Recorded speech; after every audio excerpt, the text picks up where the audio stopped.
Yeah, and I think all these things like housing and encampments, it's like the unhoused people you see on the street. It's like the bus that's late. I think it's very easy to complain about those things, but if they aren't reflected necessarily in the news, if it isn't as interesting as like Trump and Carney's like disagreements, That's big. which is big, but in a way like this election might affect Montrealers' quality of life like more immediately.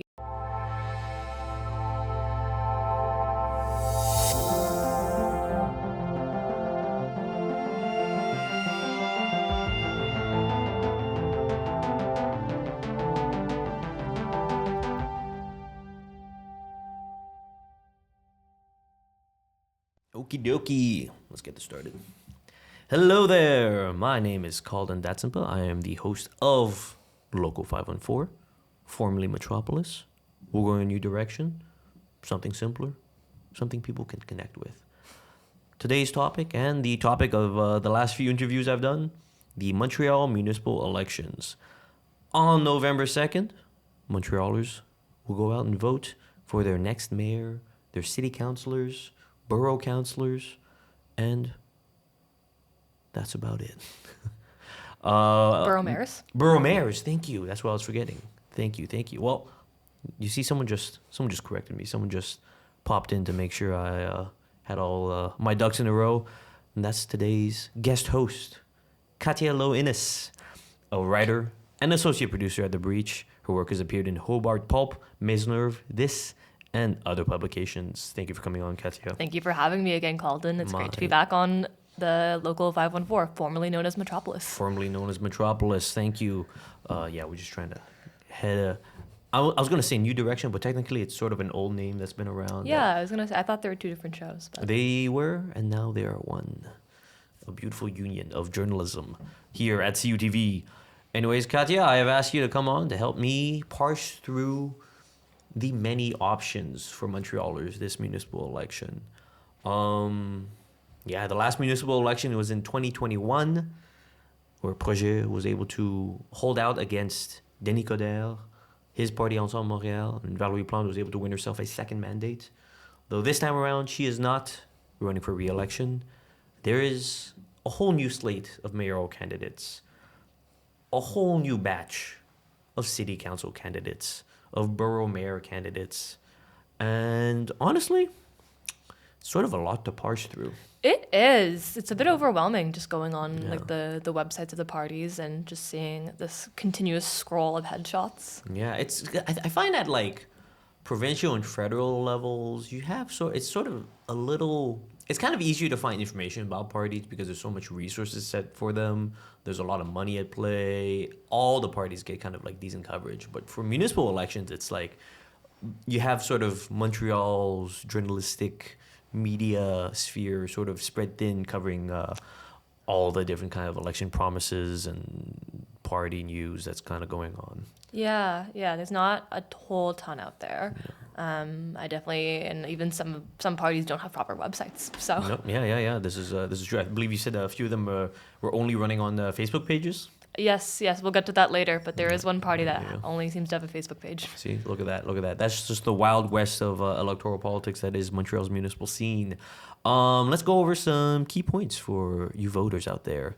So, 103 seats will be up for grabs. Those are 65 seats in the Montreal City Council, where a party needs 33 seats to be a majority. Currently, Projet holds 37 and Ensemble holds 23. Now, if you're listening to this episode, it's too late to register to vote. The Elections Montreal,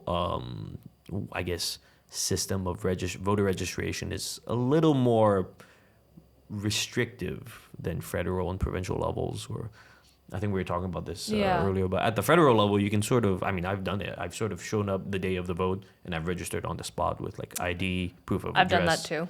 Yeah. But for the municipal scene, you sort of have to be registered before October 16th, a date which is past us. So you should check if you're registered. You can do that through the Elections Montreal website. They have a little tab where you can check. You put in your information. They'll see if you're on the registry. And if you are registered, then that means you can go vote on November 2nd between the hours of 10 a.m. and 8 p.m. Yeah. This is actually my first time voting in the Montreal municipal election because in 2021, I completely missed the registration date because I did not know. Do better, Elections Montreal. I know, it's pretty prohibitive. Voter turnout is already so low at the municipal level. It was like 38%, 2021. I expect it to be a little lower this time. Yeah, I also do not think that having such like restrictive registration, having such a restrictive registration process helps. It definitely does not help the voter turnout at all. No, of course. If you want to increase voter turnout, you want it to be easy, accessible. You want people to have lots of options and a lot of time to do it. Just already having that limited registry process takes a lot of time, because it also puts the impetus on the person to like sort of be caught up on municipal affairs, which a lot of people already aren't. Yeah, and it also becomes even a problem with like how we treat the news and media, because if it's not like a front page headline, if it's not in every news bulletin, if people aren't getting necessarily like push notifications, which is how most people get their news now. No, absolutely. On like Apple News or Twitter News, like people aren't going to know. And they definitely have the resources. No, absolutely, Yeah. absolutely. We're the second largest city in Canada. Come on. I know. I didn't know. I think excuse. I think it was on Équipe Anjou. I will reveal now, they on their Facebook page, I think they did note that Elections Montreal sent out their voter registration cards with a private courier. And they had some gripes with that. I didn't get too much into it, but That's interesting. Yeah, I know there's a Canada Post strike going on, and people were saying that might affect people's voter information cards being delivered or not. But you do not need a voter information card to go vote. It is helpful, and it does expedite the process a little bit for the voting clerks who will be there. But what you will need is 2 pieces of identification. Those can be, not limited to, Quebec driver's license, health insurance card, Canadian passport, an Indian status card, or a Canadian Forces identification card. But if you still don't have any of those, you can still go to a verification panel, and they will... you'll have to swear under oath that you are a resident and you are able to vote.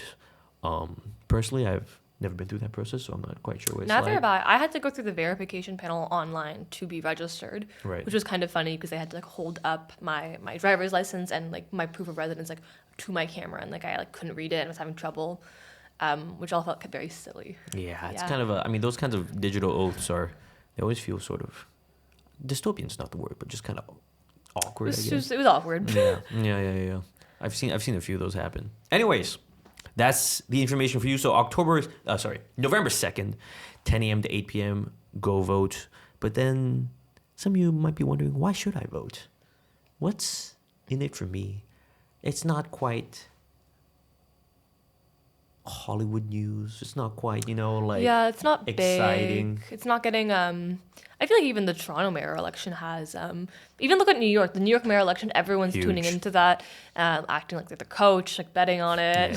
Everyone's very invested in the Mamdani campaign, and everyone seems to know about this mayoral election that's happening far away. But I'm sure, most of my peers can be like, oh, it's like Mamdani and so on, Cuomo, but I don't think they could name the party leaders. Yeah, give me Gilbert Thibodeau's platform. No, it definitely does not have the same sort of appeal or star power. And I think it's... Yeah. Well, that's one of the reasons we're here. That's one of the things Local 514 is trying to do, is trying to fight that gigantic gravity of American media and the way we kind of all know a lot about American... why do I know so much about, voters in Dearborn, Michigan?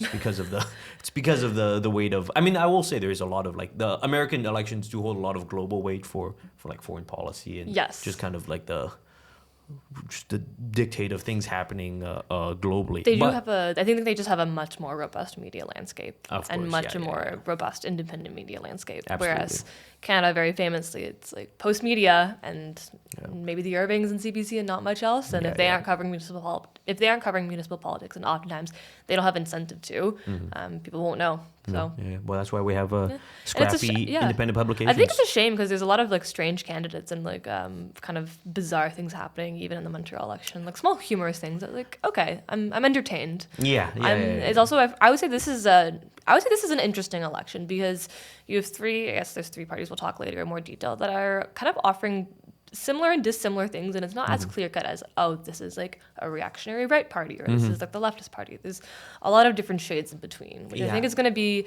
very interesting for the turnout and for the results. No, it's totally fair. I think I mean, when we've sort of done the hard work of like going through all the platforms, the debates, different articles about all these parties. So we're gonna kind of give you the summaries, but it's something that does jump out at me is like you don't have that kind of like contrast as you do in New York between the municipal like candidates. Where I guess that contrast was here in maybe 2017 when Projet was going against Denis Coderre, and that was sort of like a very clear distinction. Where nowadays it's like almost all like the main candidates have like some level of communitarian experience. There's sort of like all of them to some degree are talking about social housing. All of them have a social housing plan. All of them have like a homeless plan. I would say some obviously better than others. They all, I think, are addressing, these social issues that I think in other cities might have created more of like a culture war. I think there's a small thing happening with like the bike lanes that like Ensemble has taken issue with, but otherwise, it's not as clear cut. Even in like Toronto, I think the last mayor election, it was I'm forgetting it and blanking, but it was Olivia Chow and then also the former like chief of police. Right. And so you also had that like stark divide of like this is like a very like center right candidate and a very progressive candidate. Right. Yeah, Even yeah, Ensemble, I would say it's definitely the same party that propped up Denis Coderre, but they seem to have their like they've shaved their teeth a bit. They've shifted. They're friendlier. Yeah. Which is power to you, the voters. They've seen Ensemble has seen that having progressive values and ideas gets you votes in Montreal, gets you seats, and because of that, they've sort of been forced to shift leftward slightly. But we shall see. We shall see how it goes. Yeah, We're gonna get into into everything. You should care about municipal elections because there is $7.28 billion allocated in that municipal budget. There's a lot of ways that money is divided up that could affect you immediately. There's always there's that adage, think global, act local. A lot of people talk about municipal politics being sort of like the arena where whatever you advocate for and press for, you will see those changes immediately, Yes. compared to something at like a provincial or federal level where you can still see changes happening, right? Well, like let's say like the dental care plan, but like municipally, it's like you'll see it, you'll live it, you'll experience the changes when you're walking around. 100%. And even in recent social movements like in 2020, I think the 2020 election was coming just off of the heels of like Black Lives Matter and defund the police, and there's nothing more obvious to me of why municipal election matters more than like a police budget. Oh yeah. Like that is something that people had complaints about, but voting federally is not going to fix that, and provincially is going to fix that. And honestly, municipal voting, that might not even fix it either, but it's a place to start, and it's one of your more direct lines of giving your opinion. Yeah. I mean, it's you're right, because it's like you have Projet, which is this sort of like progressive party, progressive environmentalist party, and they are the kind of closest to those levers of like controlling the SPVM budget. But even they kind of like say that they're kind of like, I mean, you've seen during Valérie Plante's sort of tenure that she was sort of afraid to like put any kind of pressure on the police, because of course, like on one level you can kind of wonder, it's like, oh, was she just not like committed enough? Is that not her voter base who cares about police violence, or is it just the SPVM who have such a strong union, who are just kind of like their own bosses, right? Yeah, and their connections also with like La Sûreté du Québec, which is also like a very strong force in Quebec politics. No, absolutely. So I mean, there you go. So $7.28 billion. A bunch of that is police budget. And what could that go to? Yeah, and I think all these things like housing and encampments, it's like the unhoused people you see on the street. It's like the bus that's late. I think it's very easy to complain about those things, but if they aren't reflected necessarily in the news, if it isn't as interesting as like Trump and Carney's like disagreements, that's big. Which is big, but in a way like this election might affect Montrealers' quality of life like more immediately. No, and definitely like their health, their ability even cumulatively, right? Like when you think of like I guess how the city has changed over Push's tenure, like you have a lot more like pedestrianization, beautification of areas, bike lanes, which I'm all for, but that's something we've been able to experience like pretty immediately, and then as well for like metro. There's been some like more like accessible metro stations. Famously, I think the metro before had like 2 metro stations with elevators. It was back in the 50s and 60s. They were not thinking about accessibility. No, they were like, how many stairs can we get these people to walk? Yeah, it's crazy. You do look back, and I think I moved here. I think the previous election was like 2018, 2017. It was 2017, 2021, and then I moved to Montreal in 2017, so I've only ever known a Projet Montréal, Montreal. So I didn't live here during the Denis Coderre Ensemble reign, and so I feel like the Projet Montréal kind of like soft, yuppie, urbanist governance is like super familiar to me. So very interesting to see, what will shake up this election. Yeah. I mean, back in 2017, there was a sort of like the end of an era, which it's we're talking about this, but it feels like really like. I think of the Codera years as like this like really long epoch, but it was only really like 4 years. Yeah, she was. Valérie Plante has lasted a long time. Yeah, She's like 8 years of being in Montreal. I think she will definitely go down as like a pivotal figure in like the city's municipal history. Yeah, First female mayor, first woman mayor. Shouts out that, and she's honestly like went in on a huge promise about the pink line. You know, actually, I felt like.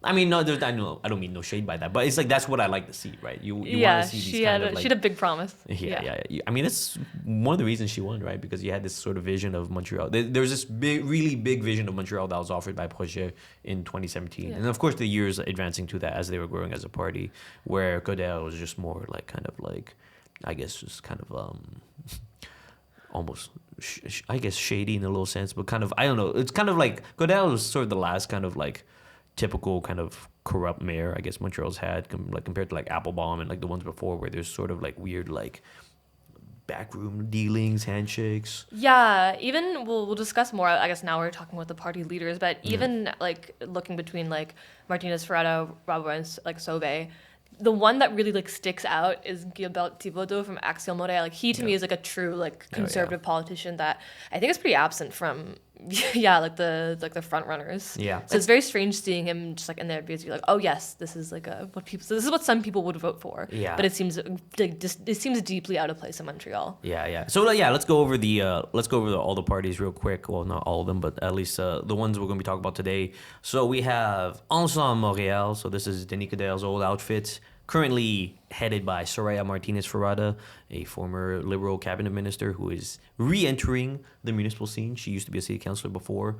You have Projet Montréal, that's Valérie Plante's old party, currently led by Luc Rabouin, the borough mayor of the Plateau.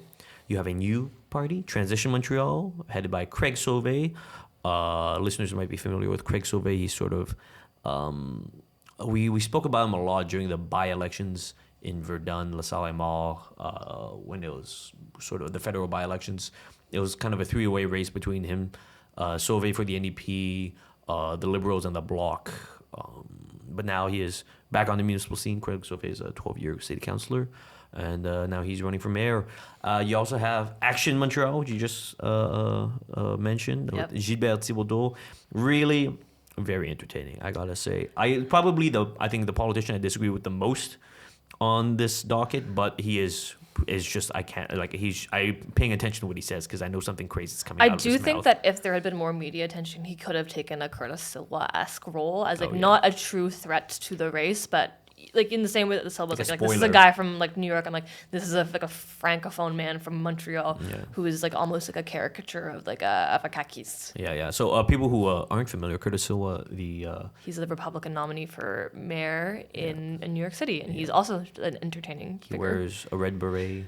There's a lot of cats. Yeah, has a lot of cats. Just kind of like I think Zoran spoke about kind of well of him in the sense that like he's kind of like he talks about what he believes in, you know. Even though he's not of the same like political stripe, he's like, oh yeah, him and I, we agree in that we both stand for what we believe in to a certain extent. Where like maybe like I think of course they're referring to like Eric Adams and then Cuomo, who are a little more like the classic slimy politicians. Yeah, kind of like they're in the pockets of a lot of people. Versus Silva, I'm like I don't think anyone's giving him money. I think something very few. Something I heard about Silva is that like so we just said we were like like everyone just talks about American politics anyway. It is crazy. I need to mention this. Did you see the thing about how like Silva like he does that like subway brigade? Yeah, the Guardian Angels. The Guardian. So they're like going through the subway trying to make sure things are like everyone is like safe and like proper, Apparently they started that through like a McDonald's. It was like he was a McDonald's manager. He was a McDonald's manager. I just found it out like yesterday. He was a McDonald's manager, and it was just he was in charge of the night shift, and he would just close the McDonald's and take all the staff and give them red berets, and they would like just patrol the subway. Honestly, a better way to spend your McDonald's night shift. I had many friends who worked at McDonald's night shift, and it never seemed fun. Yeah. Well, there you go. I'm sure that was a very fun for them. But back to Montreal. Yep. We also have Futur Montréal, headed by Jean-François Cacou. JFK as they call him, which is pretty fun. It's a pretty good bit. That's honestly a good name. And then you will be covering. Yeah, I'll cover Équipe La Salle and Équipe Anjou, just two of the more prominent borough parties. Because as we said, there's 103 seats up in 19 boroughs, so that's 19 borough mayors, I believe, unless I'm wrong. And a lot of them have, and even if we're not covering them, there's a lot of independent candidates. Absolutely. This is truly a beast of an election. Yeah. So if you're in a borough where we have not mentioned all of them, do the research. Yeah. See who's running there. Inform yourselves. At the end of the episode and in the description, not at the end, we're going to have the resources we use to do some research, and there's going to be free access to you to look into the parties and their platforms as well. But let's start in with the deep dive. So how this is going to work today is we're going to kind of go through each party. We'll take turns going through the parties that we've kind of researched ourselves, talk about who they are, some issues, proposals they're making, what the general vibe is. Yeah. You know, because you got a lot of municipal parties. Each of them, I think, has a very specific vibe. As you said before, there is a lot of overlap, you know. But we're going to kind of talk about the little differences between them. And I will start this off with Ensemble Montréal. So, like I said, Ensemble Montréal, this used to be Denis Coderre's old party. This time they're back. Right now, they're leading the polls. It's sort of like a centrist party. You have kind of some stuff that's more like right-leaning, some stuff that's still left. It kind of goes to what we were speaking about before, about like, I guess, just the influence of the Montreal voting bloc being so progressive at different jurisdictions, that the municipal parties are kind of forced to play into that, because the old kind of mobilizing forces of Godel are sort of gone and out the door. I mean, when Soraya Martinez Ferrada, when she kind of became leader, it was sort of just by acclamation. Like, there was no one else who wanted to run for the leadership of Ensemble, and it was just Soraya who was like, I guess I'll run. And because no one else competed against her, she got that position as a mayoral candidate. I do think it was smart of her. She's well placed. She's definitely an experienced politician, and having like a political machine behind you definitely helps. Yeah. I think they also chose right with her. I think being formerly Denis Coderre's party was a better replacement than like a woman of color. Yeah. It's kind of smart move on their part. Yeah, because it's like, even like she sort of does have these things that are like the typical, like, I guess, like she was a liberal cabinet minister at the end of the day. Yeah. I feel like a lot of her policies can be best explained by that. No, absolutely, yeah. So, yeah, she was the liberal cabinet minister. She was a former state councillor.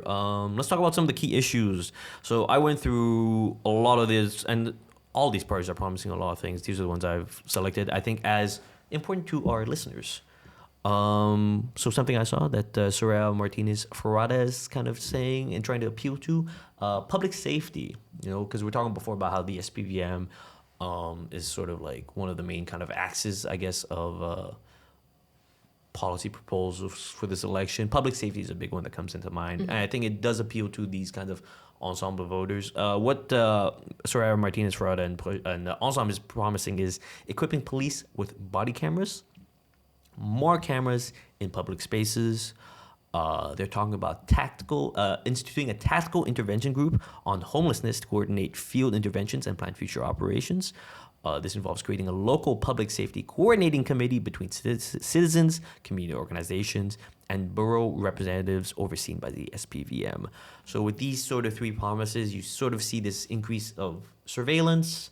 You have this kind of address. I mean, she made this promise about a tactical intervention group on homelessness in Chinatown, and there is sort of this undertone about it not necessarily being about, I don't know. I mean, sometimes she says she wants to give social services to homeless people. Other times she's kind of her and the party is sort of working with people who want to sort of clean up the streets, you know.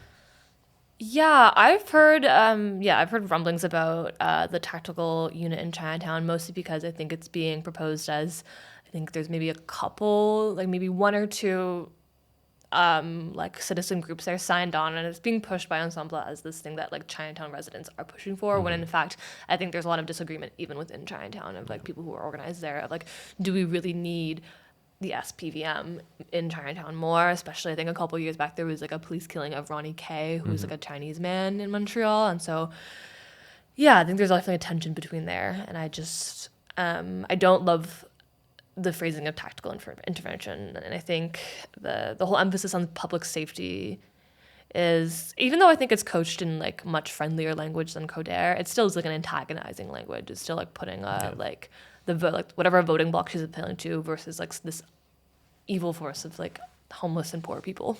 Yeah, I take a lot of issue with the body camera stuff because it's sort of like, to me, this is sort of like an older policy you saw in the States, sort of like around the same time as like.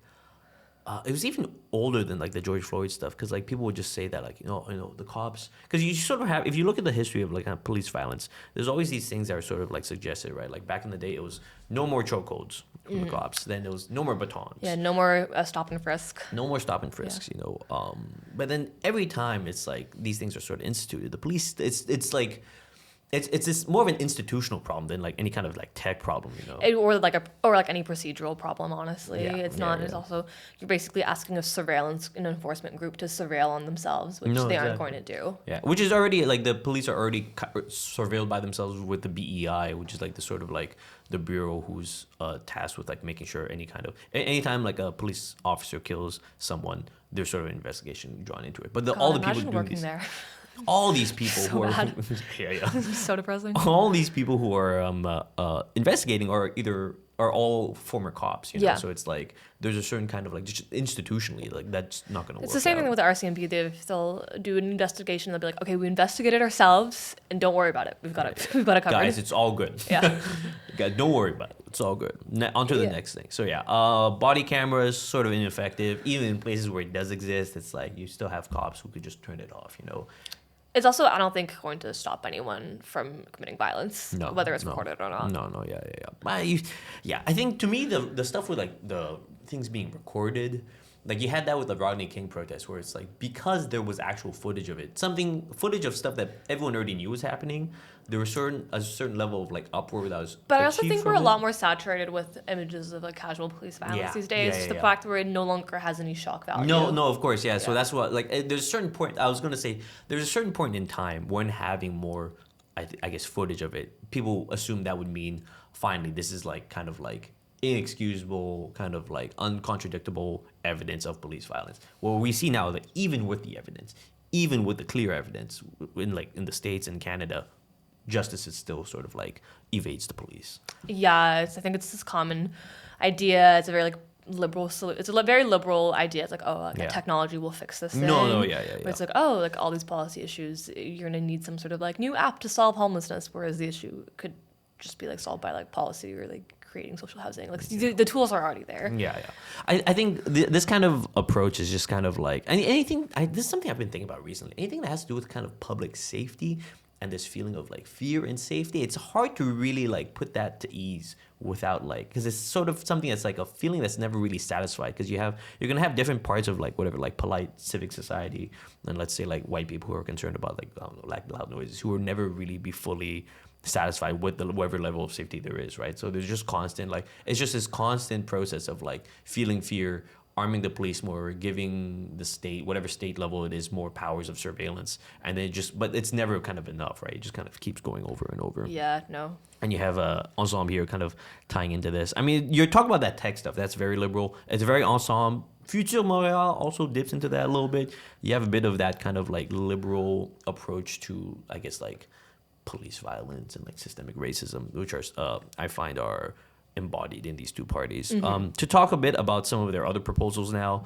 you were talking before about Ensemble trying to, I guess, corral that anti-bike crowd, right? There's an early poll which showed like a large majority of Montrealers were sort of not really in favor of more bike paths. Yeah.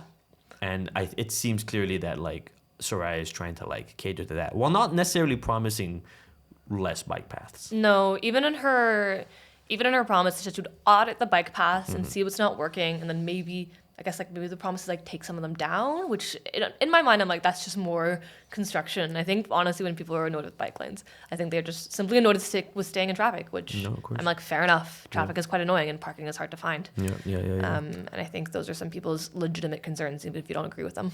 Yeah. It's sort of this kind of concern of like little personal conveniences, which I think, the Ensemble voter is clearly someone who's maybe, I'm gonna take a shot and say, because there's a certain kind of, I guess, there's a way that an Ensemble voter might weigh the personal convenience of driving, getting around, efficiency, right, keeping things moving higher than something like the long-term environmental goals because of something like I push, think the logic of this party is like, oh, if you can get places faster and you can be more efficient, you'll make more money, and your quality of life will be better. It's just really seeing, like I guess the creation of profit as being their end goal. And I do think it is funny how been trying to rile people up about bike lanes, because in Ontario, I think there is like a legitimate culture that Doug Ford has whipped up around bike lanes, but it seems not to be working in Quebec, because I don't know if Quebec responds in the same way to like a character like Ford. Like, even like François Legault, like he isn't the type of like figure that Doug Ford is. No. I mean, it's like the specific kind of Quebecois Overton window, right? Yes. Yeah, where I find like Montreal already is sort of like I think Quebecois don't like when people the Quebecois don't like when someone is like flashy or like boastful. Yeah. They don't like a clown. It's unbecoming. It is really unbecoming. They don't like someone who has like a big personality. Yeah. I think they like their politicians to like seem like workers. It's very like a French thing. Let me try. I'm like, is that true? I'm kind of going through the ones in my head. I do think they're sort of reflected. We do have some like big like flashy people, but like they're flashy in different sense. In a different way. Yeah. I think Doug Ford is very American in the way he's flashy. He's very obnoxious. Exactly. Yeah. I mean, I guess the anti-bike stuff in Ontario is like really huge. I think if we think about like, this is something I think about like just in terms of when the infrastructure in the city was sort of set up, a lot of Montreal and Quebec, I would say, is sort of set up with our like pretty robust public transportation system. I find we have a lot more like narrower streets here compared to when like Toronto and that kind of, and like Southern Ontario was sort of like propping up, right? So the infrastructure that was set up there was already kind of like tailored to something like cars or carriages or what have you. Yeah. I mean, the busiest highway in North America. Yeah, 401. It's crazy. It's brutal to drive on that. Okay, wait, tell me what else is on this key proposals for Ensemble. Audit. So last thing we talked about, auditing the bike pass.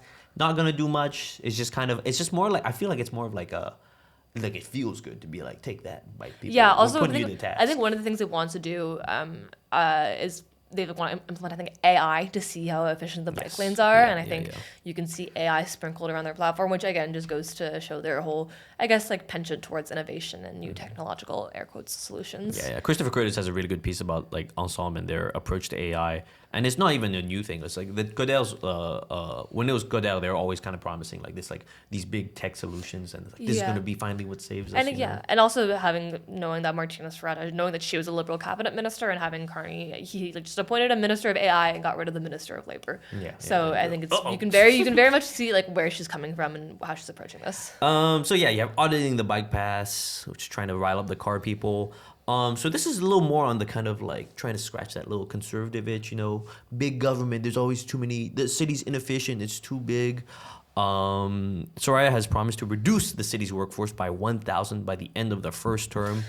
Currently, the city has 28,000 employees. I think it's kind of crazy because I feel like everyone's complaining it's hard to get a city employee on the phone because there's none of them. That's one of the ones where like in interviews on debates, she kind of talks about how the city isn't using resources enough, or that the city isn't using their money well enough. But I don't know necessarily, like she literally talks about how long it takes to get services, but I don't know what she thinks is going to happen. I think she's going to replace them with like an AI agent. I think that's what she sees as. Oh yeah, I can see that. Yeah. Like I guess we're already experiencing it, right, with like customer service things being replaced by AI. Yeah, even like 311 having to go through like the phone kind of like tree. God. Yeah, that's So Soraya Martinez Ferretta talking about reducing the city's workforce by 1,000. She's also talked about abolishing the 2020 bylaw. So this is a bylaw, we've talked about this many times on the show, but it sort of stipulates that new constructions of a certain size have to have 20% affordable housing, 20% social housing, and 20% family housing. But as we've seen over the tenure of the bylaw, no developer has constructed that. They have almost all chosen to pay the fine instead. And I think there's some 50 million that was brought up through that, which is, a decent amount, but also kind of like, if you want the bylaw to produce this kind of division, and if no one's doing that, and instead just giving the city money, it's sort of like, even though the city gets money for it, it's still sort of a failure. Yeah, and they're not putting that money towards social housing, it seems. It's not really accomplishing anything as of the moment. Yeah. Soraya Martinez is also talking about creating a registry of all vacant buildings. This is something I thought was sort of a little amenable to, because I agree. Yeah, I think she also talked about creating a registry, like reviving the rent registry. Yeah. The one that Plante created, and I think also creating a registry of vacant buildings. It does. And I'm like, you know what? Yeah, Sure. Yeah, but let's Why not? get them on a list. At least it's more information, which I think is good. Of course, it's not doesn't really do much to avoid these vacancies. It's not really any kind of like, I guess, like punishment or hard impetus for owners to sort of like take action to make it not vacant, or to put down rents, because it's just like now the owner's gonna be like, oh, people know I have this space that's open for a while. Listening to her talk about it, she talks about it as sort of like urban decay more than a thing about like inoccupancy and like landlord greed. It's more like it looks so ugly when they're empty. In what I've heard from debates. She's definitely, I think, going towards people who are like, oh, like why are there so many vacant storefronts on St. Catherine? Yeah, like someone's got to fix this. No, exactly. So those are sort of the main ones I picked up. If I could describe the vibe, Projet Montréal's, not Projet, sorry, Ensemble Montréal's support is usually a little further away from the city core. They have a lot of support in like Ville Saint Laurent, the sort of the edges of like the metro systems, as you can imagine. Like Ville Saint Laurent, they've been there for a while now. All these areas are usually like pretty car dependent, and so this is also sort of the party of the burbs, the dealerships, liberals, to some degree, sort of Anglos who are kind of angry at the projet and the sort of like direction they're taking the party. Soraya herself has a pretty concerning proximity to real estate developers and property developers. There's a really good report in Pivot in French and in the Rover in English about the sort of money and hands that Soraya is shaking. These are billionaires, property developers. She's very tight with, I would say, like the Westmount real estate developers. Yeah, 100%. They've taken money from them. Lots of tenants' rights groups kind of wonder if Ensemble Montréal will appeal to tenants once in power, given these connections, because the party has promised like more investment in social fund and social housing, making sure nonprofit housing is going up. They have, so. But the question is, so this is one of the things we're talking about, where you have that kind of overlap between them and like the other kind of progressive parties, but then I just trust them less to do it because of these kinds of connections. Yeah, it's the types of connections, and also there are other policies, I guess, surrounding like AI and like having a little harsher policing and homeless policies. It does make you, I guess, a little less trustworthy and a bit more skeptical if they're actually going to carry out these promises. No, exactly, because it feels like if push comes to shove and they have to really focus on core things, they're probably going to go to what they know best. Given that, my honest opinion, knowing the show and the coverage we've done, I don't know if many of our listeners will be voting for Ensemble. But if your main concern at a municipal level is public safety, increasing police budgets, or not, she didn't necessarily say increase police. No, I think but there is technically, I mean, if you're gonna give them cameras, that is increasing the budget. Yeah, I think she's a person who wants to make Montreal good for business. Yeah, Montreal good for business. That's if you want Montreal good for business, I guess Ensemble's the person for you. Oh, I didn't even... Yeah, because there's also the stuff she was saying about Airbnb, right? Because right now we have a certain limitation on when Airbnb can happen. Mm-hmm. And she's been talking about making it more flexible because it's like only during the summer months. And she's been arguing like, what about during like in the fall when like people need Airbnbs? So that's something where she's sort of clearly a little more in favor of shifting the rules for making the Airbnb rules a little more favorable to short-term renters. Yeah, definitely. Again, I think just her connections and her past as a liberal cabinet minister. She's definitely a person who is good at being a politician. She's good at fundraising. She's good at making connections out where it quote unquote counts on terms of like that elite political level, which is like lobbyists and like real estate developers. Yeah. And if that will actually translate to municipal politics is yet to be seen, because I think people often want something a bit different with their mayor. Imagine like this is like Denis Coderre, this is Valérie Plante. She's sort of like, I think like she's a bit closer to Valérie Plante. Yeah. But she's definitely trying to bridge that like gap of where Denis Coderre was and where Plante was. Oh my god, yeah, she's trying to be like female Denis Coderre. Wow. You do like the Dragon Ball Z fusion dance and you get Soraya Martinez Ferrada. Tell me. So that's it for Ensemble. I hope that was a useful summary. Now I pass the mic to you. Yeah, so Transition Montreal is getting a lot of buzz, mostly because they're a new party. I guess they were founded this July by Craig Sauvé. He was formerly a Projet Montréal member, and he has served as city councilor for the Sud-Ouest Borough for a long time now, but he, I guess, was running as an independent for a bit, and then as of this July, created Transition. And they're pitching themselves as a fresh solution to the climate, housing, and affordability crisis. And they're also saying that they can provide solutions where established parties like Ensemble and Projet have failed to address. Their big pitch is like, Denis Coderre didn't fix it, Valérie Plante made it worse. Yeah. Yeah, I don't think so. One thing, a correction. I don't think Craig Sauvé founded it because I listened to some interviews, Okay. and it's sort of. I think It's sort of he's the leader. it sort of is this mixed up thing where I think it was a group of citizens who sort of wanted another option at the municipal level for it not to be a sort of two-party thing, and they founded it. I think it was from what I saw online. I looked up like who who party presidents are. It looked like sort of people who are involved in this sort of a Hunsick cyclist group who sort of founded it, but now it seems to have taken on like a more than just their initial aims. But and then they asked Craig to be the leader. Ah, okay. So Craig was asked. Yeah. But yeah, their key issues. It all ties back to like, okay, we're going to create solutions to these problems.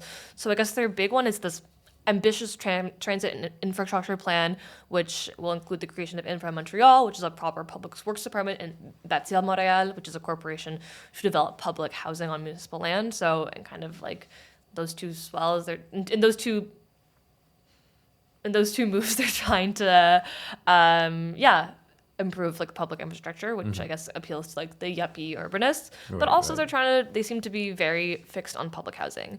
They're also proposing more metro extensions along with streetcars and tramcars, which is actually quite controversial, I think, because I think they're actually not super popular with a lot of people who do urban planning. And also Woonerfs, which is a Dutch word for like a green path. Woonerf. Yeah, which I thought I want to like transition, but when they announced the streetcars, tramcars, and Woonerfs, I was like, you guys spend a lot of time on YouTube, because I don't necessarily think those are the best public transit additions. The European dog whistles. They are very European dog whistles. I think it's very interesting because I think this is a party that's trying to present themselves as different as Projet Montréal, and to me, like that is identically what Projet would do, which is to introduce like a weird, fancy European thing.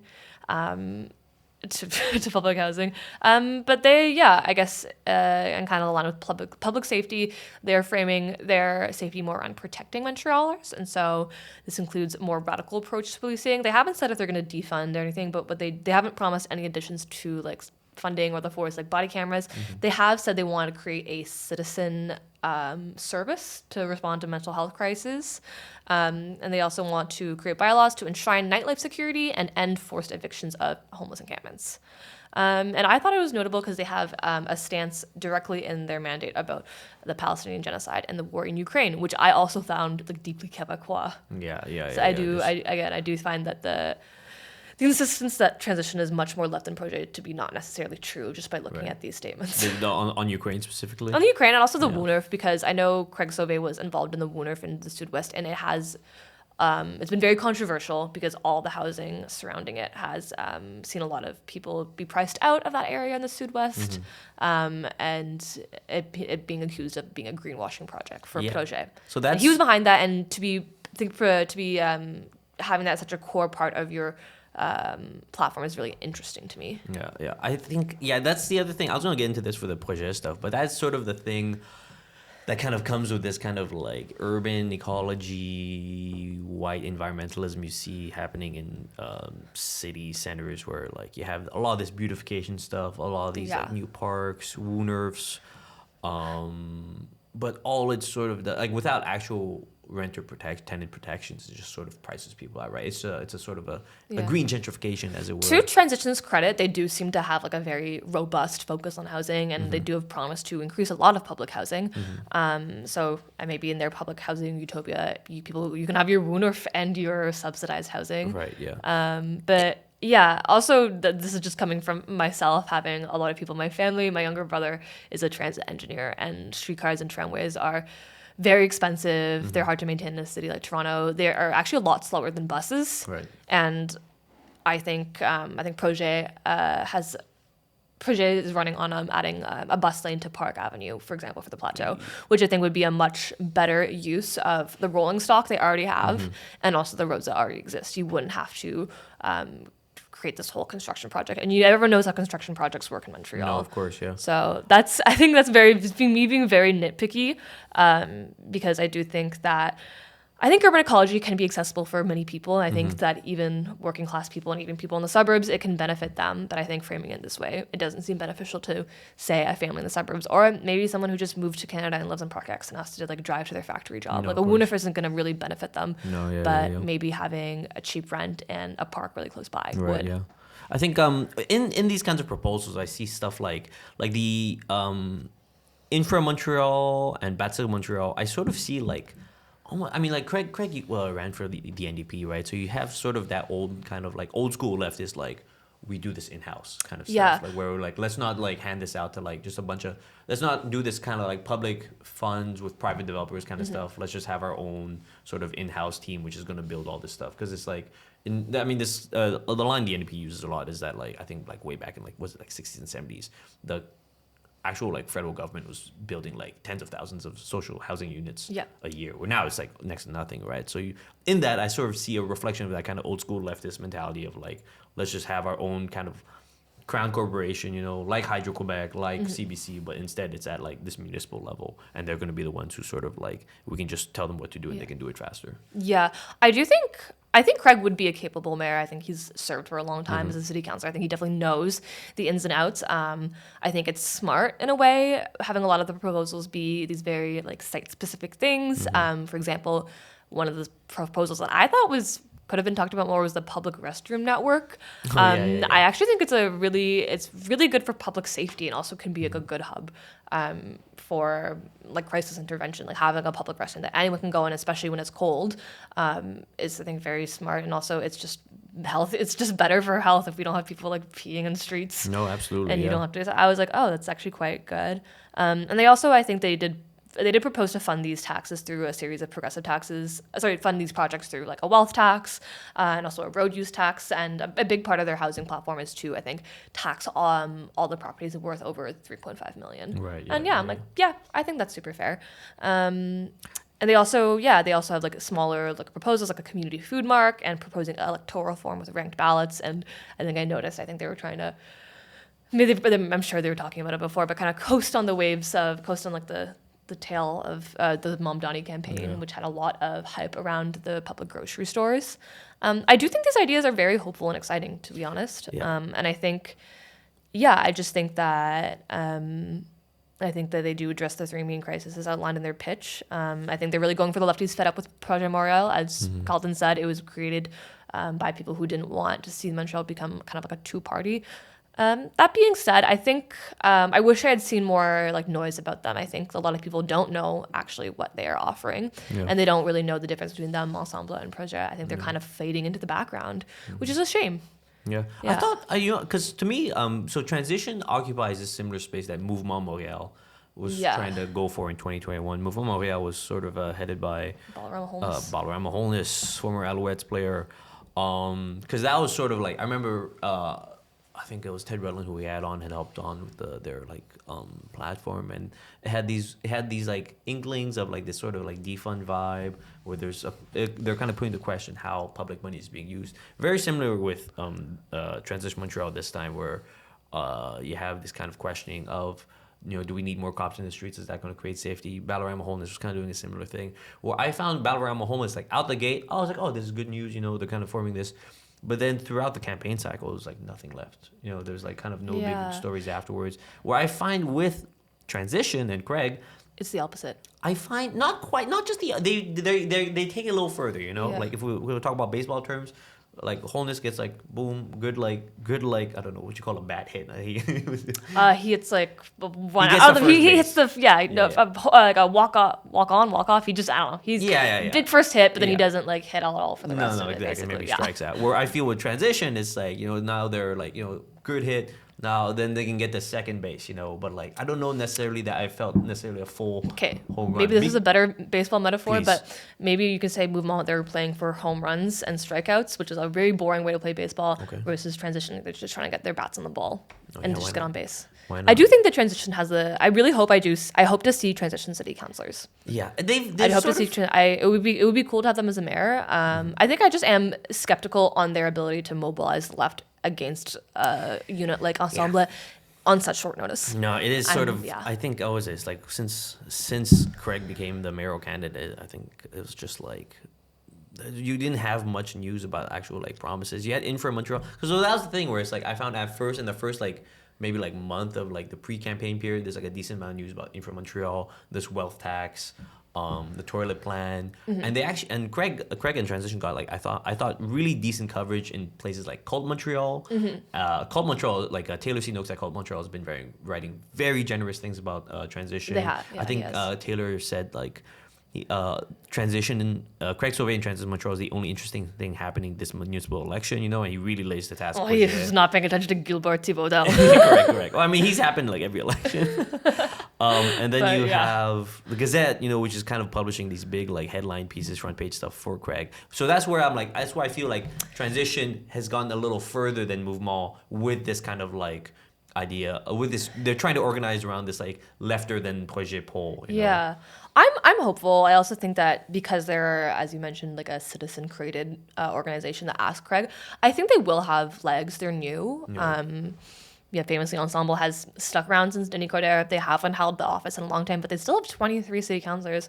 So I would like to see, and also when we look at and also how people vote in Montreal, you don't vote for just like an MP that votes like the mayor in. Correct. You're voting for your borough councillors, you're voting for your city councillors, you're voting for your borough mayor and for the mayor. So if you wanted to, you could have a candidate from every single party in one of those representatives. That's true. Crazy ballot. Which would be crazy. Which would be crazy. But yeah. I mean, yeah, I think it goes to show that anything could really happen in this.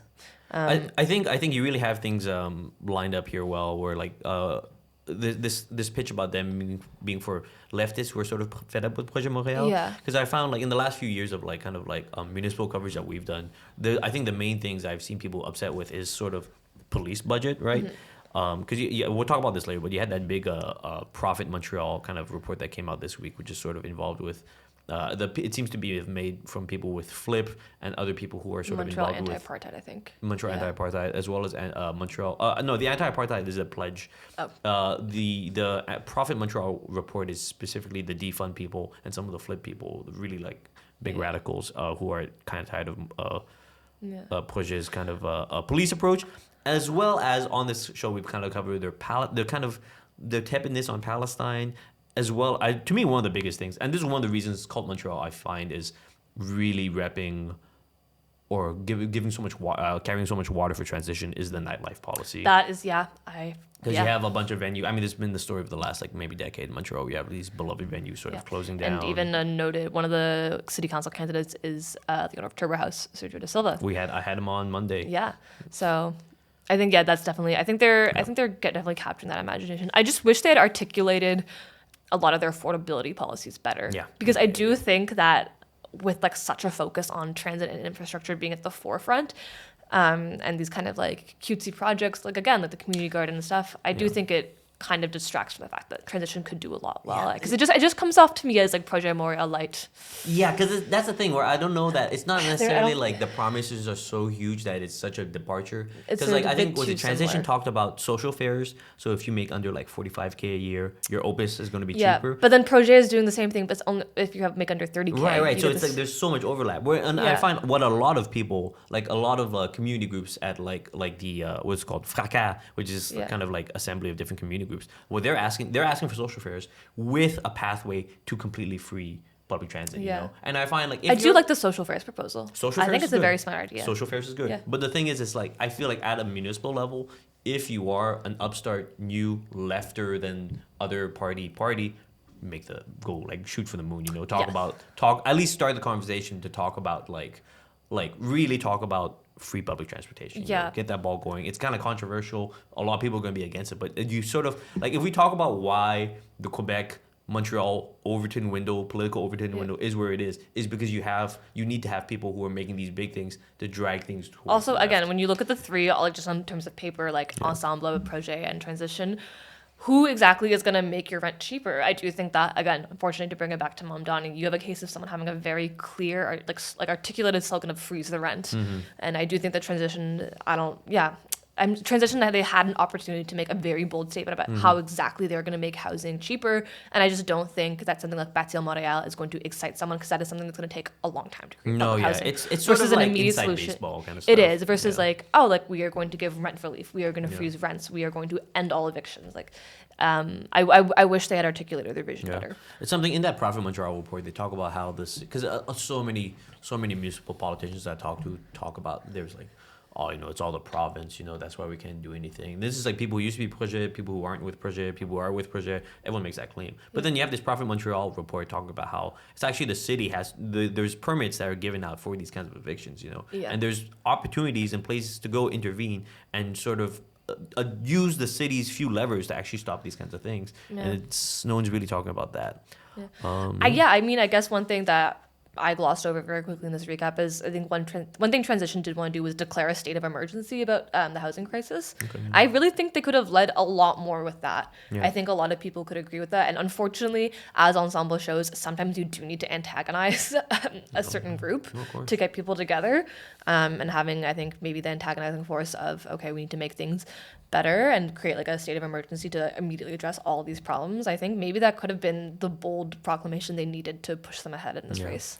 Yeah, because at the start you had a lot of bold things, but then I don't know. It's sort of like with Mandani, it felt like every week with like kind of big promises. And of course, like again, there's huge differences with how the New York municipal government is run and how the Montreal one And is again, run. there's a huge difference between an election promise and what actually is going to happen. Absolutely. But still, I do think that a promise that's made in the election is, I guess, it's a sign of where the barometer is versus like what people are willing to offer to people in exchange for their votes. Yeah. I think one of the issues with transition, I think it's such a new party. And so there's a thing of not enough people know. Like some people who know Craig, because I think Craig was voted This is third most popular politician in that Cult Montreal readers poll. But otherwise, people know Craig. Yeah, I've known Craig. But almost all his candidates are just like... on their website, a lot of their candidates don't have photos, which I'm sorry, guys, it doesn't look good. You have to have like photos. This was a problem like, again also with the Action. They have a lot of no photos, and I'm like, that just looks... That's a whole nother beast. Yeah. Well, yeah. Okay. I guess we're talking about Projet right now, and so I think now we can just go back and talk more about these incumbents. Thank you for that summary of Transition Montreal. My turn now to talk about Projet Montréal. We already have been talking about it, and you, the viewer, probably are pretty familiar, I think, with Projet. So this is the incumbent party, the party that's been in power since 2017 for 2 terms. Now this is going to be their first term without Valérie Plante. She announced last year that she would not be running for re-election, and so the party had a leadership contest. You had a lot. We covered that leadership contest briefly, but you had these 5 hopefuls on, I guess, the sort of party pick one. Luc Rabouin, who was kind of formerly Valérie Plante's number 2. Luc Rabouin is the borough mayor of the Plateau Montréal, and now he is the mayoral candidate for the city of Montreal. He's sort of at this difficult thing where it's like during the leadership election, what he was promising Projet members was continuity. Mm-hmm. And then now in an election where most voters have signaled they want change, he has to sort of be like, I'm also change. It's like he's like, oh, that too. He's whatever you want me to be. Stuck in this kind of little in between. I mean, that's sort of the theme of this election, right? We have each of these mayoral candidates who are sort of stuck in between this specific place of like, you can't really, I mean, except for the Action Montreal guy, where he just gets to be himself. Everyone is sort of trying to like play these like different kind of like forces. I really don't want to say they're the same, because I do think that transition is a lot more progressive than Ensemble. But that being said, if you look at them from a face value, they seem very, very similar. So I don't mean they're the same in the actual values. Yeah. I mean they have to play a similar game of like they have to be in between. Yes. They're whatever different sets of voters they're trying to appeal to. You're absolutely right though. There is of course a distinction between them, but they're like Luke has to be continuity, Mr. Continuity, and also Mr. Change. Yeah, but also like Soraya has to be. She's like, man, I'm good for the big business, but she could be like another good like socially progressive woman mayor. Yeah. In a place like Montreal, no, exactly. And she wants to have the nightlife too, and like they're trying to play like both. Yeah. So Projet Montréal, this is a party that's been around now 20 years. There's a lot of the 2010s was sort of them trying to like amp up, organize every time. In 2017, they had that breakthrough with Valérie Plante becoming mayor and themselves becoming the administration that would lead the city. Yeah, Luc, I don't know. Have you seen he's less bubbly and charming than Plante. Yeah, I will say I think reflecting on Plante, she came at the exact right time for that party. I think it was that like, and same as like I think that Soraya Martinez Freitas like really came into Ensemble at the right time of like choosing a political machine for her. I think Talent did a great job because that was like right after Trudeau had been elected, I think, and then Trump also was being elected. Yeah, so I think true, there was a big craving for like this kind of like bubbly, positive, like girl boss like mayor. Yeah, and I think that.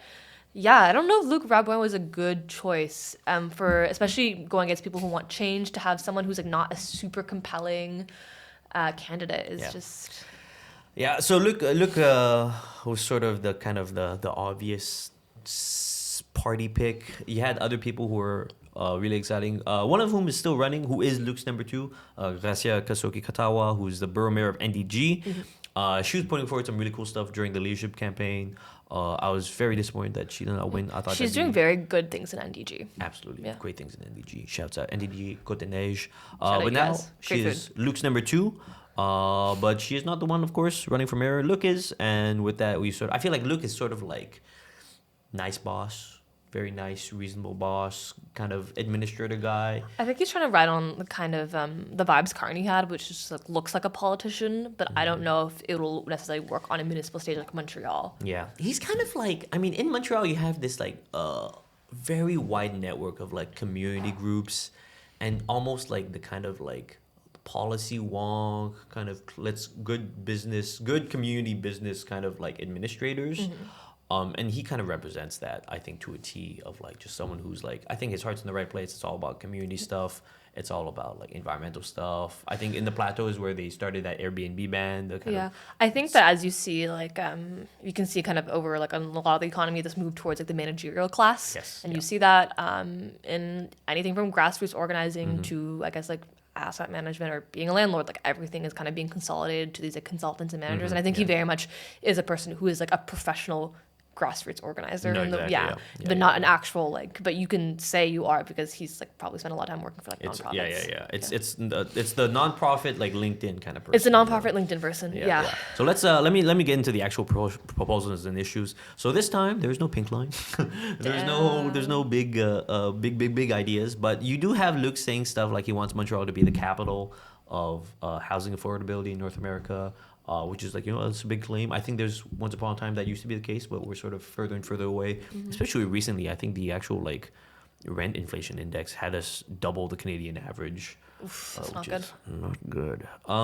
So yeah, let's talk about some of these proposals. One of them is getting everyone off the street by 2030, boosting affordable housing supply. Luc specifically in a lot of the debates and interviews talks about more modular transitional housing solutions. So this is sort of for people who are experiencing homelessness, putting them into some kind of transitional housing immediately, and then after that, a more permanent solution perhaps. Projet is big on climate resilience. So this is they've been sort of rolling out the red carpet or the green carpet, as it were, on things like sponge parks to sort of improve Montreal's, I guess, flood resilience. These sponge parks are like kind of parks that are sort of like a little deeper, sort of meant to soak in all the water that asphalt sort of like spreads around. They're very common in, I think, like countries that have a lot of rain. Yes. A lot of like very, very humid. Yeah. Just to quickly on the housing supply and homelessness. Yeah, I think Ensemble has also very similar rhetoric where they say they want to end homelessness, I think, in 6 years. And I'm always kind of skeptical about this language because people are like, we want to get people off the street by 2030. It usually is through like forcible police evictions. Right.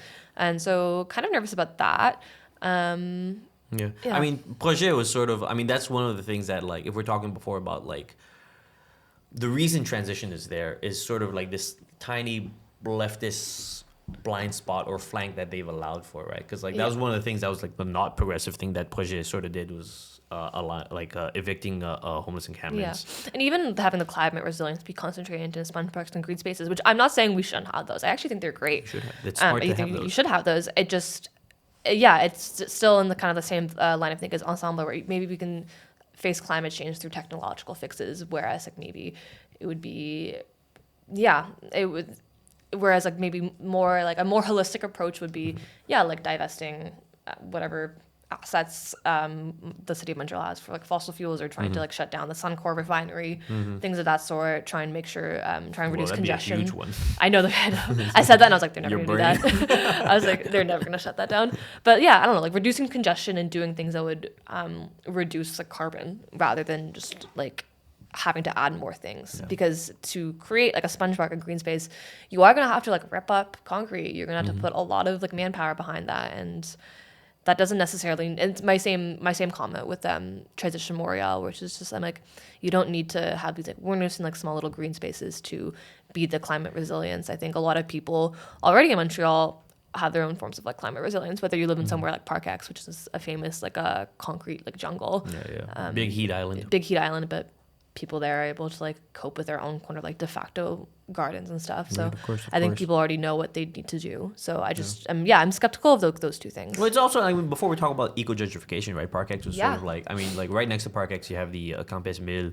which I've had in the past. I've had two authors, Aaron Van Sigen and Aaron's great. Aaron's great. Also has been doing videos for The Breach, and Vijay Kalinjavadi, who came on to talk about their book, The Sustainability Class, and they kind of talk about eco gentrification and specifically point out Park X, the neighborhood of Park X, and the development of the Campus Mill, this UQAM campus, which is kind of boasting like climate resilience. They collect rainwater, you know, but at the same time you have this sort of like eco project, but then it's sort of gonna be a source of gentrification now in Park X, you know, and so that's sort of one of the things with these sponge parks, beautifying areas, making things more climate resilient, putting more like green spaces. It's like that's sort of like it's like a green tool now of like gentrification. Where Goodell's old tool might have been just classic like, let's get some big businesses here. Yeah. Now, instead, it would have been a second Royal Mountain there. Instead. Oh, I do think you can even see this with like transition. But I think that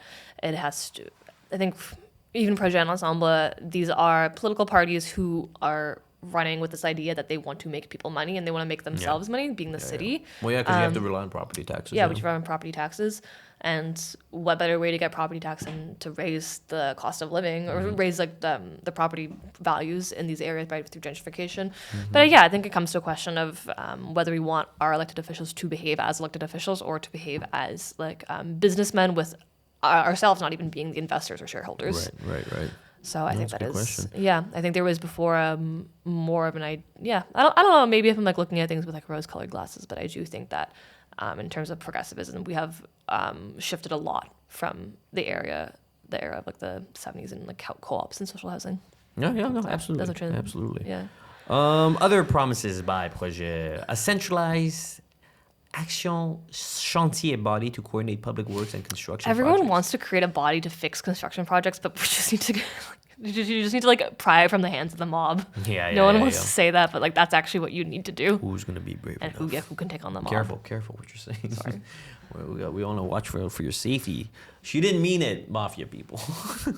I mean it's always sort of like a big kind of question. People always complain about traffic and constructions. To me, this is sort of like the Projet team being like, okay, we have something in there that we can say at the door or to people who talk about construction and who want some kind of answer to it, you know? Maybe I'm like young and like have never remembered a time when there wasn't any construction, but like for my entire life, there has been construction anywhere I go. Of course. When people are like, we need to end this, I'm like, this is just always there. Like, if construction ends, then things just go to shit, right? Yeah. It's like things just start decaying. It seems like a fake problem to me. Yeah. It's sort of. I think it used to be more of a culture war, in the same way that bike lanes are now. It is sort of tied to this thing of like, oh, it's just so inconvenient, you know. But it's like that's just kind of like it's to me. I mean, myself as a city dweller, I just see it as it's just part of living in the city. It's part of living in the city, driving through the city, commuting in the city. You're gonna have construction. You're gonna You're also gonna have construction if you don't live in a city. Like highways need to be maintained. True. Like regardless. Yeah. But I guess there is one thing where it's like if there's more, there is a thing where it's if there's more cars on a road, cars will wear down a road faster than bikes will. So that's something. That's something to consider. You should think about. So Projet also has their own kind of little treat for the conservatives and the people who are worried about big government. They have promised a hiring freeze. No more city employees. It's capped at 28,000 until the end of the mandate. Nah, don't love that. Yeah, I mean, this is what I mean. Where I'm like, clearly, like I really see. This feels like desperate scrambling from like the projet team, where it's like they're trying to really appeal to everything and everybody. They have something for everything. I think and that's a everybody, common. right? I'm seeing there's like a common theme. Of These course, parties. yeah. Just like and for you, don't worry. Yeah.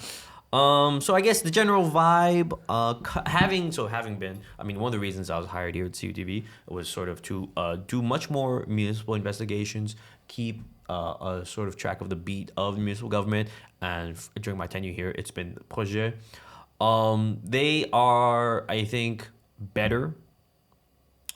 I think our progressive, leftist, radical, activist viewers will like them better than Ensemble, than the old Coder days, where there was kind of no sense given to things like environmentalism. I guess whatever we might think about, like kind of like there's like I think project has an idea of quality of life very loosely. Yeah. I want to say Projet does sort of these kinds of gestures as well towards kind of things like renaming streets and the kind of like more kind of like well, they're a little more socially like woke. They have these kind of little like woke woke tendencies, which is I'm like, let's get that in there. Yeah. But then at the same time, I'm like, we need it more than ever. Yeah. But then at the same time, you have to me one of the main issues of Projet is sort of this like blind spot they have. Which I think is due to the party being mostly a sort of like a white progressive kind of party, right? And it has even in it like some people criticize Projet and claim like, oh, look what they're claiming to be progressive. I'm like, no, this is kind of like tied to that word progressive, where you have this sort of like urban class of people who are kind of mean well, who kind of want these environmental. I don't think they're pretending to be anything they're not. No, I think absolutely. they're like, oh, we're for people who want to have like a nice, comfortable life and own a house, and like not have to worry about like bad things like homeless people or like violence or guns. But they don't think they know how to like meaningfully tackle those. No, because the police violence that does exist, the systemic racism that does exist, won't really be affecting the project. And voters. This is my criticism again for Ensemble and Projet is like you can't say you're going to end homelessness because people have always been homeless. People are going to continue to be homeless. I think even if we have more social housing, there will be situations in which people live on the street, and I think what needs to happen is you need to meet those people's needs so they're safe. Yeah. And I think oftentimes the safest way is to give people housing, but in those extenuating circumstances when that cannot happen for any variety of reasons, these people still like deserve dignity and they don't deserve to be like fined and they have rights too. Like how about like there's always this concern about like the property owners around these encampments and their public safety. How about the public safety of the people in the encampments? Yeah, they're much more unsafe than like you or I. Yeah. Well, you have places like Finland, right, that was able to kind of like get rid of homelessness, but it's like. That's at like a Finland level. Finland's at a country level, and they have their own. They have other issues there. That's why I'm like I don't believe it when a municipal party says it, because I'm like that's kind of like that's a really big. I love to hear it, but that's a really big promise. Anyways, so to close up this little Projet Montréal section, the vibe, environmental progressives. This is the party of urban planners, the people who are real like nerds about like bikes and kind of biking infrastructure. I would say very like genteel, yuppie, hippies. Like a hippie, but not someone who necessarily someone who believes in like good government. Good government, smart. Because a lot of the stuff they talk about, they can't like Ensemble or the other anti-bike parties can't even make too much of an argument against it. Like things like bike lanes on busy streets like Saint Denis has actually improved business. It's actually like bikers and pedestrians are more likely to stop and shop than someone like a driver is. 100%. So on that level, that's sort of the good governance that they kind of represent.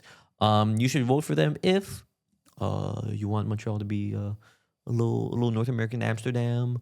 Amsterdam is famously a city where they have really car-centric boroughs. Like they have some good parts for cycling, but the outer suburbs not much different from what we have here. Yeah. So, which is again you can see kind of like the outcome of that.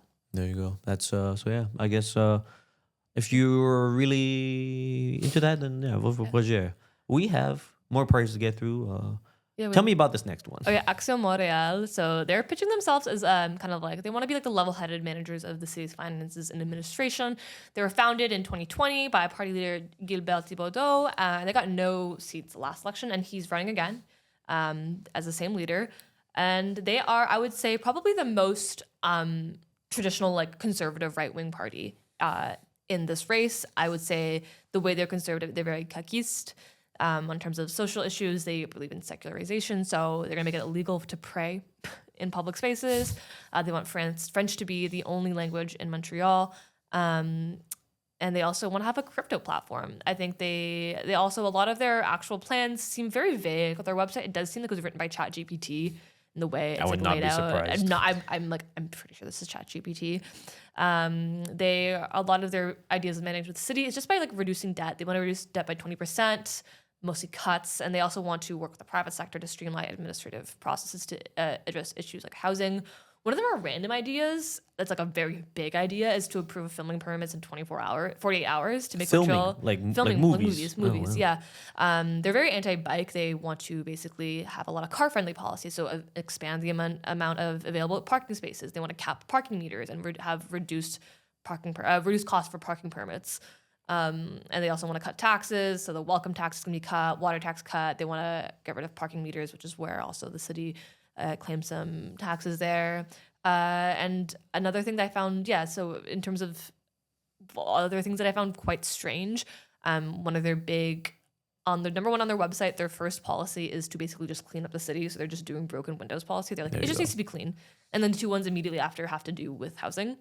What do you think of Gilbert Thibodeau? I have to ask. I did watch some videos of him, and I think I mentioned it before, he is kind of like the Silva character, as in he just has like a very thick Quebecois accent. Oh, yeah. And is just kind of like crotchety. Il y a trop de pistes cyclables. Yeah, he's really against those. And what I thought was really interesting is that he also wants to reopen the ski center in Montréal, which closed in '79, which is also like, what? Like a lot of his like social issues are like, just like bizarre. He wants Montreal to accept crypto as an official currency. And he also thinks that the city officials should have a yearly softball game with the SPVM and the SIM that citizens can go to and get to know their elected officials better, which is just like, I'm not completely against that. I'm not against it, but it's just like such a big part of their platform. And you're like, huh? Yeah. It's like, this is going to heal the softball game. That's going to fix everything. I do think he could be a very successful mayoral candidate in a much smaller town than anywhere else in Quebec. I think he is very representative of his opinions about secularization, and also kind of his more like fiscally conservative policies would make him very popular in like Quebec City or Trois-Rivières. I think it should be of no surprise that I think he sort of represents whatever antithesis is to us and the values we sort of stand for, and the kind of where like social justice, leftist causes we're all about. But I do find, just as a speaker, even though I don't agree with the way he says, I think he really speaks with like a tenacity that I appreciate. Yeah, I really think he's like just preaching to the wrong choir. I really think Montreal is not the city for him. He's speaking to such a small sliver of people. He's not going to find the audience he needs, but I really think he could be successful anywhere else. But I do think that one thing that could be interesting is that if they are going to do well in any borough, it might be a threat to the more right-leaning ensemble voters. Especially people who are interested in like big businesses, people who own a lot of property, who don't want to pay as many taxes, and who own like a lot of cars. He's sort of like what like transition tries to be to Projet. He's sort of that to Ensemble. But like successfully. He's also successfully standing apart from Ensemble. I will say, like in researching these, I was like, okay, Action is like a decidedly different plan. Yeah. You have the three of those part of like Ensemble, Projet, and Transition in this area. Action firmly here.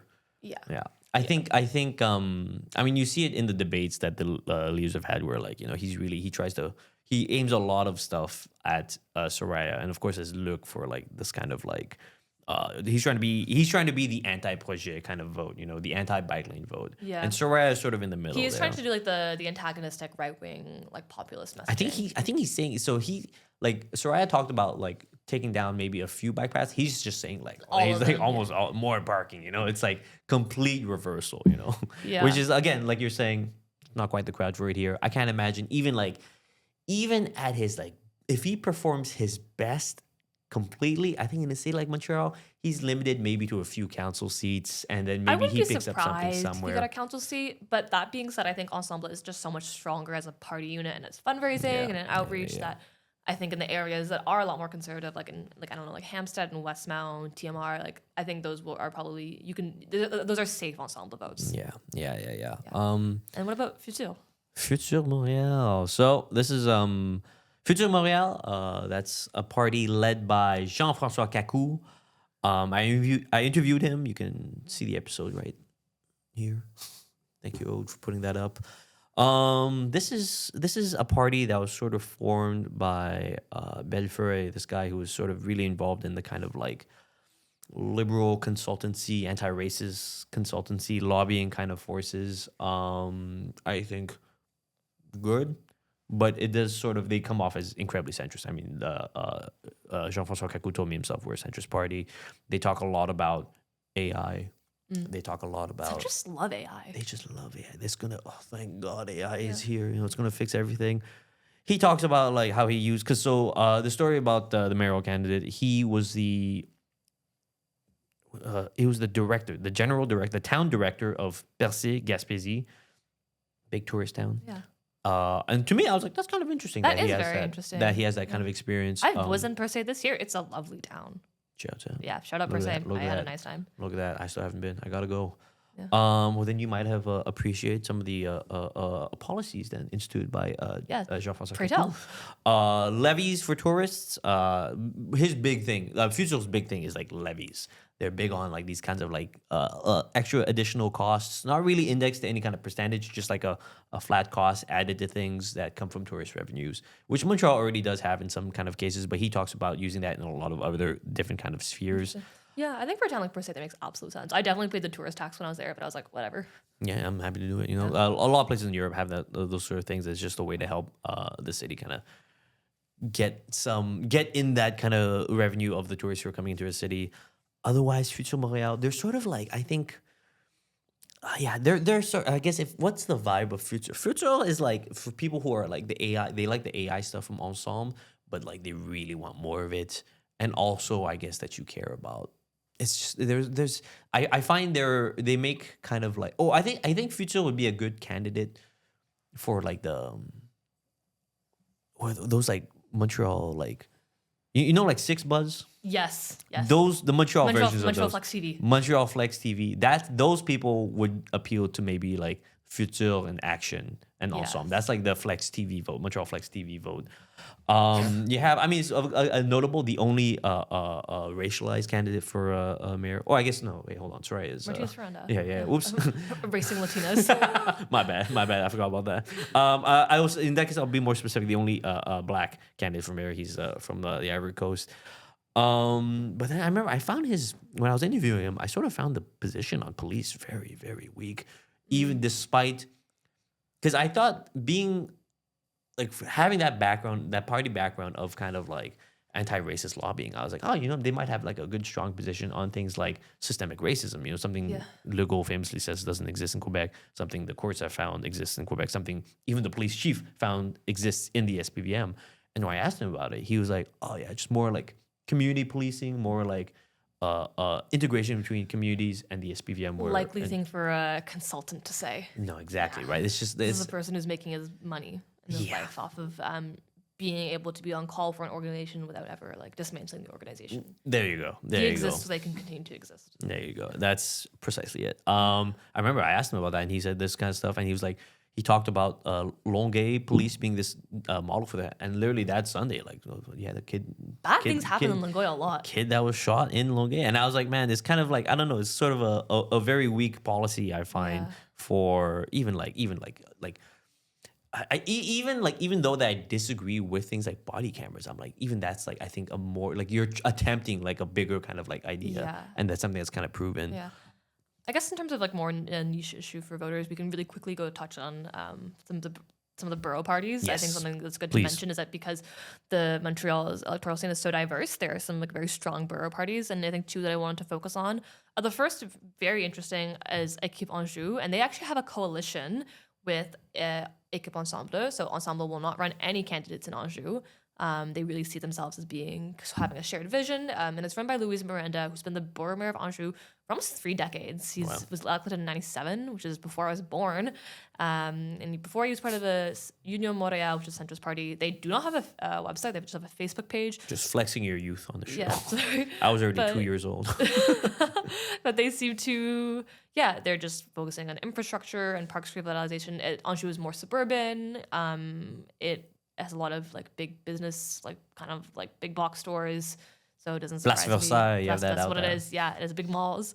And they have also been generally opposed to the Plante administration since they've been in power, and they also have taken up the culture war against bike lanes very strongly. Yeah. And then I also, while researching, I learned that people from Anjou are called Angevins. Angevins. Yeah. And very similarly, in La Salle, it's called the La Sallois. And they have Équipe La Salle, which is, I would say, more progressive. And this is probably due to La Salle being a historically working class neighborhood. I find La Salle is like, I like could do a being in whole LaSalle. episode just on La Salle because it's such an interesting little kind of like I guess thing that exists is like this La Salle voter base, which is like progressive at one time, but not really of the mainstream kind of like projet variety. They're kind of doing their own thing there. They're incredibly socially progressive. At the forefront of their campaign is the green transition. They want to have an urban forestry plan, expand ecological corridors and greening spaces. And I have to bring it back to what transition have. I think the focus on the ecological corridor and the greening spaces is a lot more compelling to a lot of people than something like a Woonerf, because people want a place where they can see deer and maybe like raccoons and stuff, and maybe just some nice like grass. They don't necessarily need anything bigger than that. And they also want to expand transit options for the neighborhood to include cyclists and electric vehicles, because it falls just past the end of the green line at Angligon. And they also want to increase community involvement of marginalized group. How cute. They went out and said it. They were like, Thank you. LGBTQ, yes. Anyone else who's not white? Yes.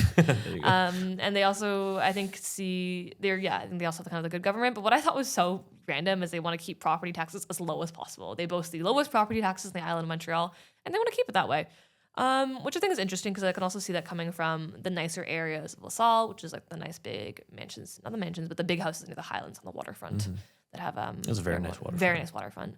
And so, I have to say that I was pleasantly surprised with what I learned. I think it is quite foolish for people to, I don't know, transition and think projet and ensemble, they all have candidates there. And I'm like, it seems like Équipe La Salle has that one lock. Yeah. I was like, I respect that. Same with Anjou, even though I don't agree with them politically. I'm like, I like the fact that they're just like there. Advocating for themselves. Yeah. It's sort of like, whatever the Bloc Québécois is in the federal landscape, these borough parties do that in the sort of municipal landscape, right? They kind of advocate for themselves. Yeah. Very like a very localist approach. To Localist, politics. exactly. Local sovereignty, as it were. Yeah. I'm for it, especially I think in places like Anjou and La Salle, which I guess like within Montreal, you have the municipalities like Outremont and Hampstead, which are a lot nicer, and I think not nicer, they're a lot richer. Yes. So I think they're able to afford these Important sort of distinction. things. A very, very important distinction. Sorry that I said that. So I think it's nice that people can still have local sovereignty, even if they aren't extremely rich. No, yeah, there you go. So there you go, folks. That's our recap of most of the major parties. Of course, there's some independent candidates we have missed. Yep. Please, if you're an independent candidate and we have missed you, feel free to write a comment. We can, if you're a voter and are curious about the independent candidates, check on your ballot, check on your vote information card, go on Wikipedia. It's honestly all there. All the information's there. All the information is also there with Elections Montreal. A lot of candidates have been doing forums, so maybe check in your local like Babillard or your local Facebook page for your community and see when it is that your candidates are meeting up, because it's really nice and actually good to talk to your candidates. We are at the point now. It's the last week of the election. Yeah. Elections happen on Sunday, November 2nd. This means the parties have made their promises, the candidates have made their appearances, and it's really like it's a buyer's world, a voter's world, where you can go just have a little afternoon, sit back and listen to this episode, do some more research on your own, and really see what people are saying and what connects with you the most. Yeah. Think about what you think is going to be the best for your quality of life. And I think we've mentioned this before. Voting in any election isn't going to be a magic snap to change everything. There's also going to be many ways to be involved in municipal politics from now in the next 4 years. There'll be, I'm sure, protests and movements and things to petition and things to push for. And so just remember that too. Yeah. Even if the outcome isn't what you want, it doesn't mean it's over. And if the outcome is what you want, it also isn't done either. I spoke to this, I was on this organizing call for this org I used to work with. And I was speaking to this communist organizer from London, Ontario. Shouts out London, Ontario. London. And he told me something that I thought was really, that informed a lot of how he approached electoral politics, which honestly is, I think these days now, how I approach it as well. Elected officials are your chosen enemy. Mm-hmm. They're sort of like people you're like, all right, this is who I want in power, not because they're my hero, but because this is who I'm going to be doing battle with. This is who I'm going to be kind of like putting to the test, putting pressure on. Yeah. Even Drew Oryajay, who used to be the executive director here, I remember he said we would elect, because we used to be involved in the same organization, where he talked about if we elect someone, day 2, we're going to go and protest them. We're going to go make sure that the pressure is stayed on them. And that is for you to do as well. You know, elections is not the only time you should be involved politically. There's tons of times, especially at a municipal level. The municipal government loves doing consultations. And even then, a lot of community groups as well do kind of little like actions against the municipal government to put pressure on them. Lots of ways to be involved. The more involved we are, the more we shift this kind of Overton window we have to where we want it to be. Yeah, 100%. I think it's like AOC who said a very similar thing. Like, a voting doesn't have to be the perfect articulation of your beliefs in politics. Like, it doesn't have to be 1-to-1. Oftentimes you can vote for a party and wish they could be better in many ways. You can vote for them and acknowledge they have a lot of flaws with them. And also because voting for them isn't going to change everything. Like, I think as we've shown, it's many years of organizing and shifting what is acceptable. Yeah, especially when the turnout rate is so low. You know, it's kind of a sad state of affairs. But that means there's a lot of potential to shift things municipally. No matter who comes in, we got to make sure that our demands, our concerns, our values are pressed for by whatever administration there is. Yeah. Well, I'll see you all on Sunday then. Thank you very much, Katia, for coming on. Thank you for having me, Kalden. That is our episode, folks. Go out and vote.